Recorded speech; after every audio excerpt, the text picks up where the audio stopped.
कशासाठी आहे मग? या गोष्टीचा विचार केला. अहो ते तर सोडा, भारतीय जनता पक्षाचं ते आणि त्यांचे मित्र पक्ष एकामेकावर असे हल्ले करतात, एकाने तर हर्षवर्धन भाऊंना शिव्या घातल्या. ही संस्कृती इंदापूरची आहे महाराष्ट्राची. एक मित्र पक्षाचा नेता दुसऱ्या मित्र पक्षाच्या मोठ्या नेत्याला शिवीगाळ करतो. हर्षवर्धन भाऊंना पत्र द्यावं लागते महाराष्ट्राच्या मुख्यमंत्र्यांना आणि उपमुख्यमंत्र्यांना की मला शिवीगाळ होते, मला चेतावणी द्यायची कुणालाही या राज्यात आणि या माझ्या लोकसभा मतदारसंघात दमदाटी बंद कर.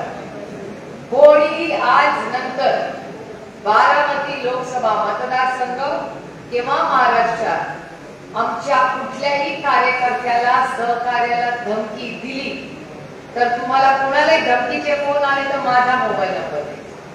त्याला सांग पहिली सुप्रिया सुळेला धमकी दे आणि मग माझ्याशी आणि तुमची ढाल म्हणून मी उभी राहील. तुमची लोकप्रतिनिधी आहे, उगाच त्यांच्या धमकीला मी घाबरणार नाहीये. तुमची ढाल म्हणून मी उभी राहील. हर्षवर्धन पाटलांना परत शिव्या घातल्या ना तर गाठ माझ्याशी आहे हे मला त्यांना सगळ्यांना शिवीगाळ करायची नाही, मस्ती नाही, सत्याची आणि पैशाची मस्ती यांची. जसे चला सकते तसे उतार दिसते आणि हे लोक उतरतील. मला काही करावं लागणार.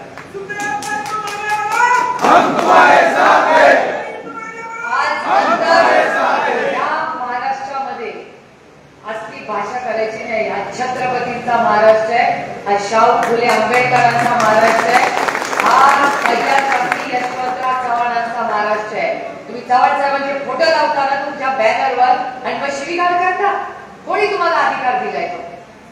तो अधिकार आमचा सगळ्यांचा आहे, माझा एकट्याचा नाही, आपल्या सगळ्यांचा आहे. चव्हाण साहेब आपल्या सुसंस्कृत महाराष्ट्राचे मोठे नेते होते. ते शिवीगाळ करणाऱ्यांना अधिकार नाहीये त्यांचा फोटो लावायचा.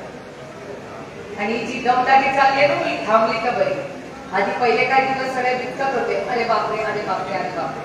आता तर जो येतो तो म्हणतो की असं बघ मी काय करतो. झालं की नाही तशी परिस्थिती? कुणाला जमते? त्यांनी काय केलं?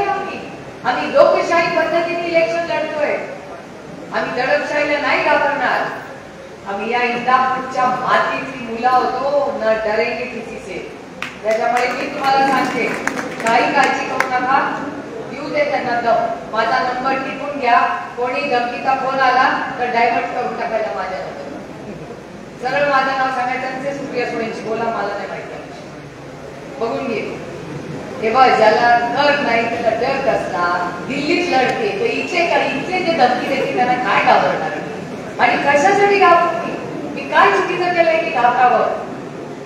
ही भाषा महाराष्ट्रात चालणार नाही आणि आम्ही चालवून घेणार नाही. त्याच्यामुळे आज जे तुझी बदली करी, तुला इथे पाठवी, नोकरीवरनं काढील नाही विचारेल. गरीब कष्ट करणारे आहेत त्यांना धमक्या देऊ नका.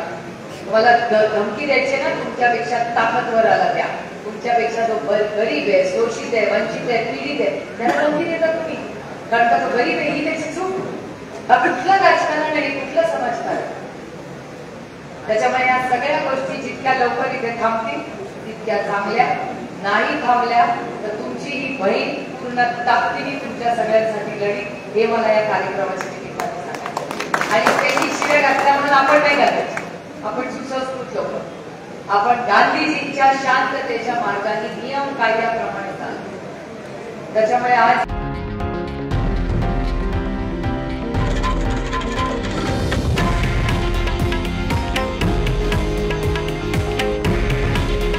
हे आहे देशातील नंबर 1 न्यूज नेटवर्क आणि आपण पाहत आहात TV9 मराठी. काळजी तुमची, हित महाराष्ट्राचं.